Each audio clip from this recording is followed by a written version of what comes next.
সুপ্রিয় শিক্ষার্থীরা, আশা করি যে যেখানে আছো সুস্থ আছো এবং নিরাপদে আছো। এই প্রত্যাশায় আমি মোহাম্মদ সুলাইমান হোসেন তোমাদের আজকের ক্লাসে স্বাগত জানাচ্ছি।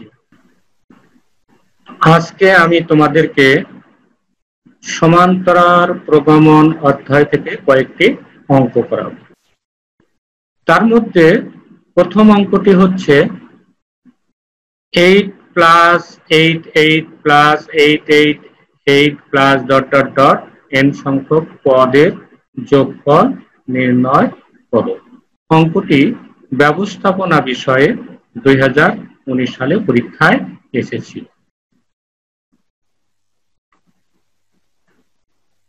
তো ধরি n সংখ্যক পদের যোগফল Sn। তো এখানে ধারাটা লক্ষ্য করো, কেমন ধারা এটি। যদি তুমি এটি দ্বারা এটিকে ভাগ করো তাহলে কত হয় 1 1 1। এটির ভাগফল হয় কত 1 1 1, অর্থাৎ ভাগফলও সমান হচ্ছে না। আবার দ্বিতীয়টা থেকে যদি প্রথমটা বিয়োগ করো তাহলে বিয়োগফলের কোনো সময় অর্থাৎ যে কোনো পদ থেকে তার পূর্বপদ বিয়োগ করলে বিয়োগফলও সমান হচ্ছে না। একদিকে যে কোনো পদকে তার পূর্ববর্তী পদ দ্বারা ভাগ করলে ভাগফল সমান হচ্ছে না, অন্যদিকে যদি যে কোনো পদ থেকে তার পূর্ববর্তী পদ বিয়োগ করো বিয়োগফলও সমান হচ্ছে না। অতএব আমরা যে দুটি ধারা আলোচনা করেছি, সমান্তর ধারা এবং সমানুপাতিক ধারা, এই দুটো ধারার মধ্যে কোনোটি পড়ে না। তাহলে আমাদের কি করতে হবে, এটিকে একটি প্রক্রিয়ার মাধ্যমে এই দুটো ধারার একটা ধারায় পরিণত করতে হবে। তো এই জন্য আমরা ধরলাম যে Sn ইকুয়াল টু এই যেটি দেওয়া ছিল 8 plus 8 8 plus 8 8 8 plus ... n-তম পদ। এখন আমরা উভয় পক্ষকে 8 দ্বারা ভাগ করি। 8 দ্বারা ভাগ করলে এখানে কি হয়, Sn/8 ইকুয়াল টু 8 থেকে 8 দ্বারা ভাগ করলে হয় 1, এটাকে ভাগ করলে হয় 1 1 1 প্লাস 1 1 1 প্লাস ... n-তম পদ। দেন উভয় পক্ষকে আমরা 9 দ্বারা গুণন করি। 9 দ্বারা গুণন করলে এই Sn কে 9 দ্বারা গুণন করলে হয় 9Sn/8, আর এটাকে গুণন করলে 9, এটিকে গুণন করলে হয় 9 9, এটিকে গুণন করলে হয় 9 9 9 প্লাস ... এরপরে আমরা এই 9 কে লিখলাম 10 - 1, এটিকে লিখলাম 99 কে 100 - 1, 999 এটিকে লিখলাম 1000 - 1 প্লাস ... এরপর আমরা এই 10 কে 10ই রাখলাম, আর এই 100 কে 10 স্কয়ার করলাম, এটিকে 10 কিউব করলাম। তো যেহেতু প্রথম স্লাইডে অঙ্কটি শেষ করা যাচ্ছে না, এজন্য আমরা এটিকে আবার দ্বিতীয় ধারায় নিয়ে আসলাম। লক্ষ্য করো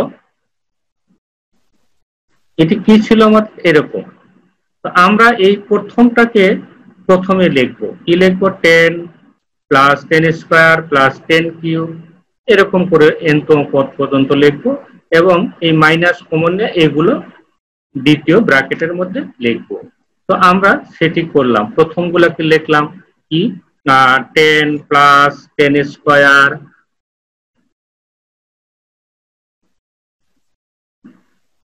প্লাস 10 কিউব প্লাস ... n-তম পদ। আর যে এই যে মাইনাস 1 1 ছিল এগুলোকে মাইনাস দিয়ে আমরা 1 প্লাস 1 প্লাস 1 প্লাস ... n-তম পদ পর্যন্ত লিখলাম। দেন এই যে এটি একটি দেখো এখন কেমন হয়েছে, প্রথমটা যে 10 plus 10 square plus 10 cube plus ... n-তম পদ পর্যন্ত। তাহলে এটি আমরা যে কোনো পদকে যদি তার পুরো পদ দ্বারা ভাগ করি, এখন ভাগফল কত হবে 10, অর্থাৎ এই যে 10 স্কয়ারকে 10 দ্বারা ভাগ করলে হয় 10, আবার 10 কিউবকে 10 স্কয়ার দ্বারা ভাগ করলে হয় 10। অতএব এটি একটি সমানুপাতিক প্রগমন, যার প্রথম পদ a হচ্ছে 10, সাধারণ অন্তর d হচ্ছে 10 এবং পদ সংখ্যা n হচ্ছে কত n। অতএব আমরা এই যে সূত্র জানি যে আর এর মান যদি গ্রেটার দেন 1 হয় তাহলে সূত্র কি Sn equal to a into r to the power n minus 1 by r minus 1। তো এই সূত্রের মাধ্যমে আমরা এটাকে লিখতে পারি যে a হচ্ছে 10 to the power n minus 1 by 10 minus 1, এই সূত্র অনুযায়ী লিখলাম। এখন এখানে দেখো minus 1 plus 1 plus 1 plus dot dot dot n তো পদ পর্যন্ত, অর্থাৎ n সংখ্যক 1 আছে। আমরা জানি দুটা 1 যোগ করলে হয় 2, আবার তিনটা 1 যোগ করলে হয় 3, তাহলে n সংখ্যক 1 যোগ করলে হবে কত n। এই জন্য আমরা লিখলাম কত n। এরপর আমরা এই যে 9/10 এটিকে আমরা ডান পাশে নিয়ে আসবো। ডান পাশে আর গুণন করলে উপরে চলে যাবে।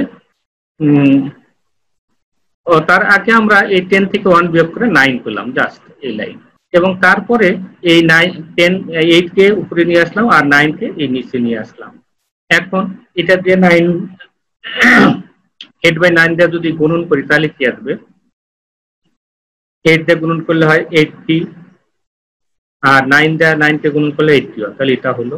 আবার n কে 80 দিয়ে গুণন করলে কত হবে? 8/9। আর এটি হচ্ছে আমাদের এই অঙ্কের অ্যান্সার। আশা করি তোমরা বুঝতে পেরেছো।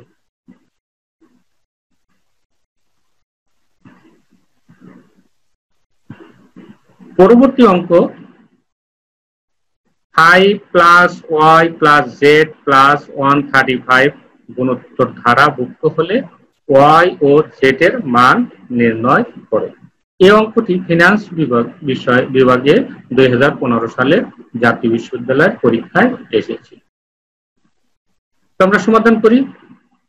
দেয়া আছে এখানে লক্ষ্য করো, প্রথম পদ কত, যেহেতু একদিকে একটা রাশি লিখলো আবার বললো এটি হচ্ছে গুণোত্তর ধারাভুক্ত, তাহলে আমরা লিখি যে প্রথম পদ কত।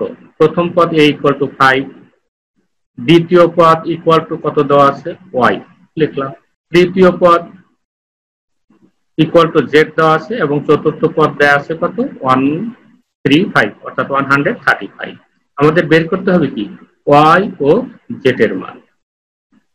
এখানে প্রথম পদ সরাসরি নাম্বার দেওয়া আছে কত 5, আর চতুর্থ পদ এটি দেওয়া আছে 1/35, এটা আমরা বুঝতে পারছি। y আর z এর মান কত আমরা জানি না, এই জন্য আমরা যদি চতুর্থ পদ বের করি এই যে সূত্রের মাধ্যমে কি যে চতুর্থ পদ a to the power r চতুর্থ পদ a equal to r to the power 4-1, অর্থাৎ আমাদের সাধারণ পদের সূত্র ছিল কি a r to the power n-1, সেই সূত্র অনুযায়ী আমরা লিখলাম যে চতুর্থ পদ a r to the power 4-1, অর্থাৎ এখানে n এর মান হচ্ছে কত 4, আর 4 থেকে 1 বিয়োগ করলে কত হবে 3, আর এর মান কত দেওয়া আছে 5। এই জন্য এখান থেকে আমরা লিখতে পারলাম যে চতুর্থ পদ ইকুয়াল টু 5r3। আমি আবার বলছি যে n-তম পদ বের করার সূত্র হচ্ছে n-তম পদ হচ্ছে a r to the power n-1, সুতরাং চতুর্থ পদ ইকুয়াল টু কত হবে a r to the power 4-1, আর এটি ইকুয়াল টু যেহেতু r এর মান আমরা এর মান দেওয়া আছে হলো 5 আর r এর মান আমরা জানি না, এই জন্য r3 লিখলাম। তো এখন এই 5r3 সমান কত লিখতে পারবো আমরা, এই যে চতুর্থ পদ 135 লিখতে পারবো। তাই আমরা লিখলাম যে প্রশ্ন মতে 5r3 ইকুয়াল টু 135। তাহলে 5 দিয়ে ভাগ করলে এটাকে কত হয় 27, আবার 27 কে লেখা যায় কি 3 কিউব, আর যদি এই যে পাওয়ার যদি 1 হয় তখন ভিত্তিটা সমান হয়, যে এখানেও আছে 3 এখানে পাওয়ার আছে 3, অতএব r ইকুয়াল টু 3। এখন আমাদের কি বের করতে হবে, দ্বিতীয় পদ কি আছে y। এখন দ্বিতীয় পদ y ইকুয়াল টু কি লিখতে পারবো আমরা, লক্ষ্য করো দ্বিতীয় পদ y ইকুয়াল টু এই যে এই সূত্র অনুযায়ী কি হবে a r টু দি পাওয়ার 2-1, তো এর মান 5 আর এর মান বের করলাম 3, আর 2 থেকে 1 বিয়োগ করলে 3 two the power 1, 3 two the পাওয়ার 1 মানে হচ্ছে কত 3, আর 3 দিয়ে 5 কে গুণন করলে হয় 15।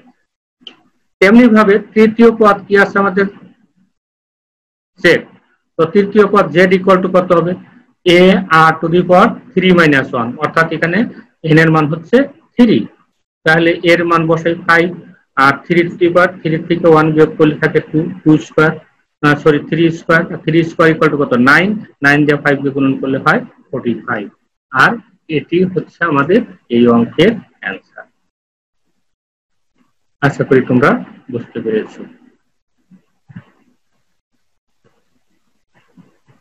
সমস্যা 3, যদি এ বি সি গুণোত্তর প্রগমনের 3টি ক্রমিক পদ এবং a to the power x equal to b to the power y equal to c two the power z হয়, তবে প্রমাণ করো যে 1/x plus 1/y equal to 2/z। তো প্রমাণ করি আমরা। যেহেতু এ বি সি গুণোত্তর প্রগমনের 3টি পদ, তাহলে কি হবে?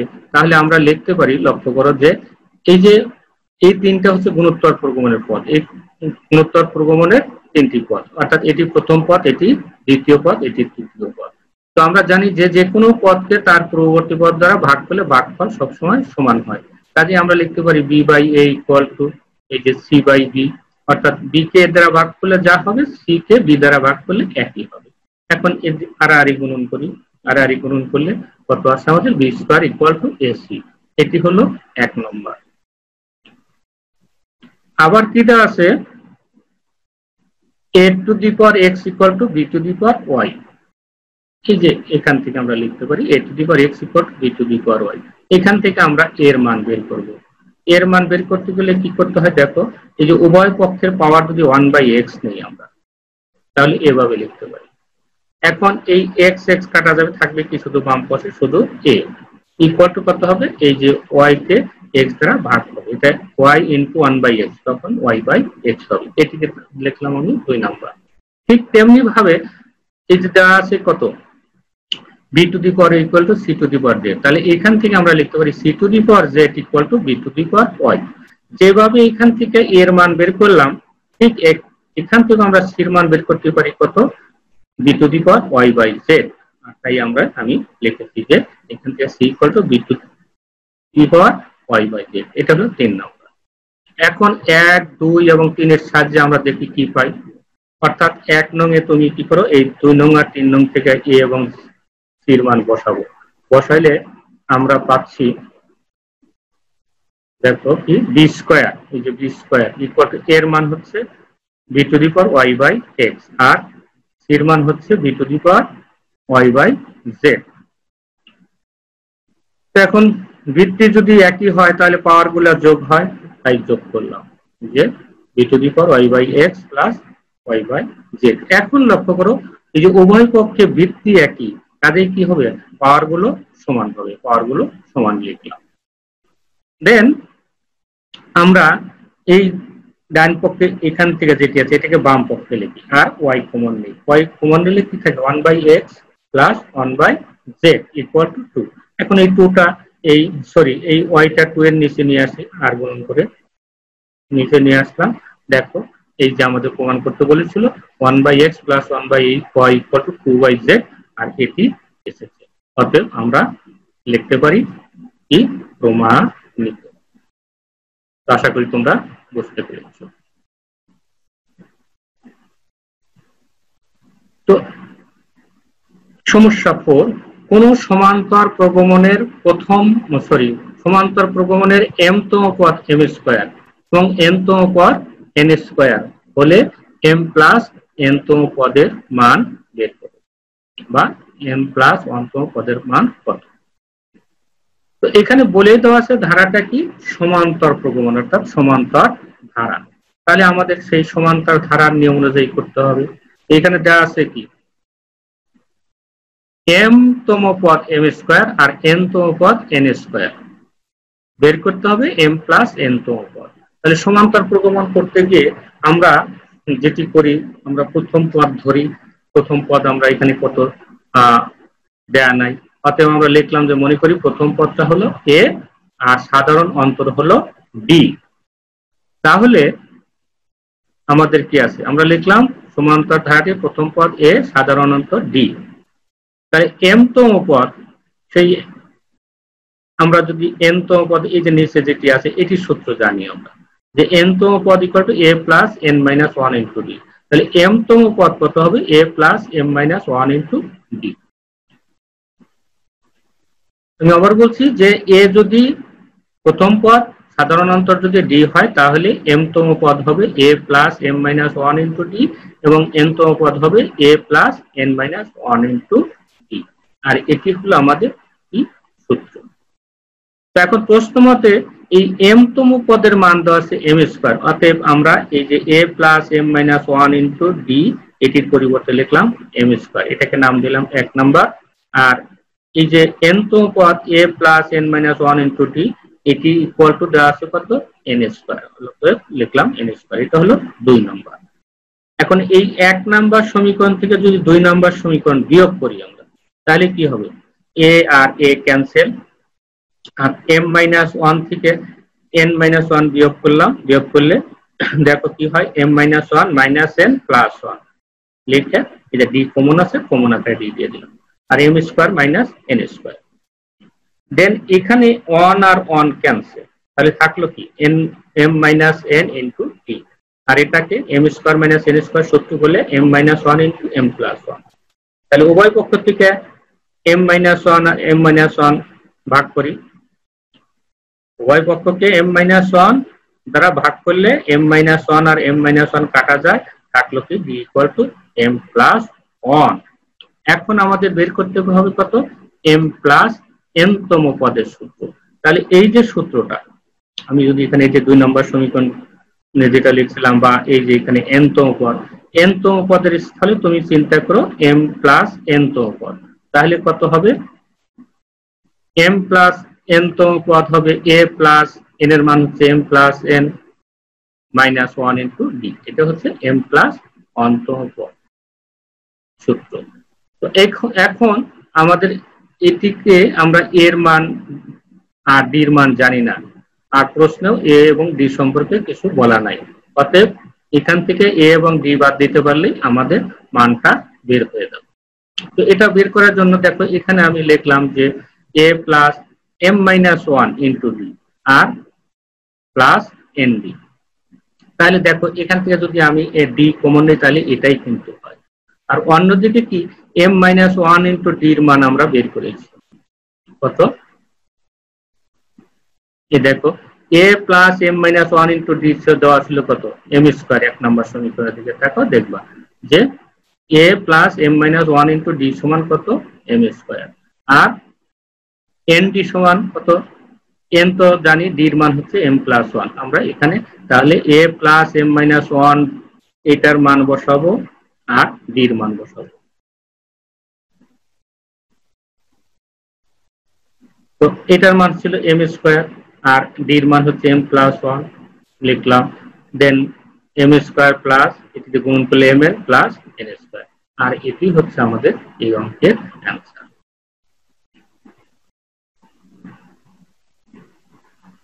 আজকের ক্লাসের সর্বশেষ অঙ্ক হলো 200 থেকে 400 এর মধ্যবর্তী স্বাভাবিক সংখ্যা যা 7 দ্বারা বিভাজ্য তাদের সমষ্টি নির্ণয় করো। প্রশ্নটি হলো, আবার বোঝো, 200 থেকে 400 এর মধ্যবর্তী স্বাভাবিক সংখ্যা যা n দ্বারা বিভাজ্য তাদের সমষ্টি নির্ণয় করো। তো সেই সংখ্যাগুলোর সমষ্টি নির্ণয় করে যেগুলো 200 বা 200 এর চেয়ে বড়, অর্থাৎ 7 দ্বারা ভাগ করলে সর্বনিম্ন সংখ্যাটি হবে 200 বা 200 এর চেয়ে বড়, আর 400 কে 7 দ্বারা ভাগ করলে সর্বোচ্চ সংখ্যাটি হবে 400 বা তার চেয়ে ছোট। অতএব আমরা এখন অগ্রসর হই। তো 200 থেকে 400 এর মধ্যবর্তী যেসব সংখ্যা 7 দ্বারা বিভাজ্য তাদের ধারা নিম্নরূপ। কেমন নিম্নরূপ? লক্ষ্য করে আমরা 200 কে 7 দ্বারা ভাগ করি, ভাগ করলে হয় 28.57।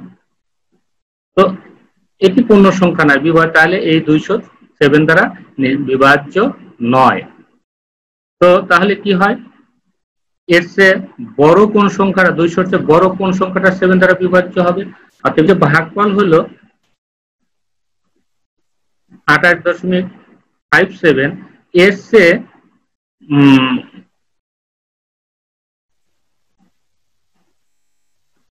বড় পরবর্তী পূর্ণ সংখ্যা হচ্ছে 29, তাহলে 29 কে আমরা 7 দ্বারা গুণন করি, গুণন করলে হয় 203।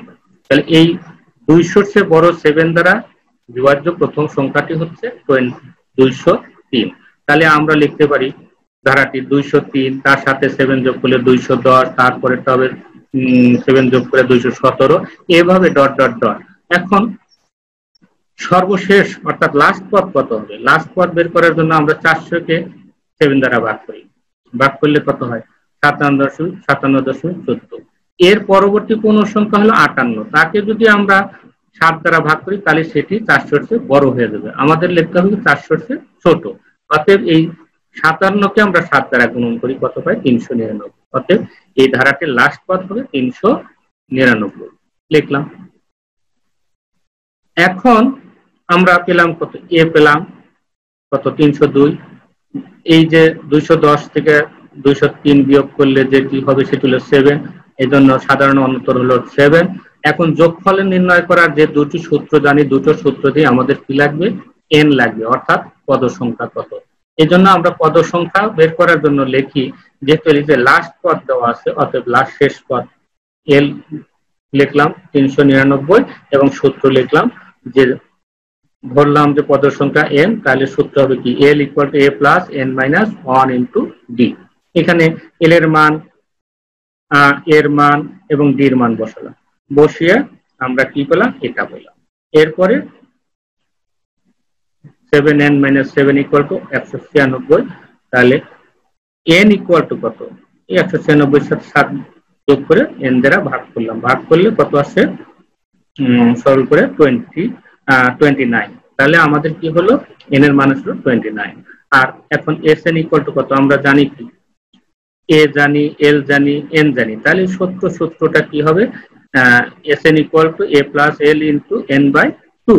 তো এইখানে আমরা a, l এবং n এর মান বসিয়ে 2 দিয়ে ভাগ করে যে মানটা পেলাম, এটাই হচ্ছে আমাদের এই অঙ্কের অ্যান্সার।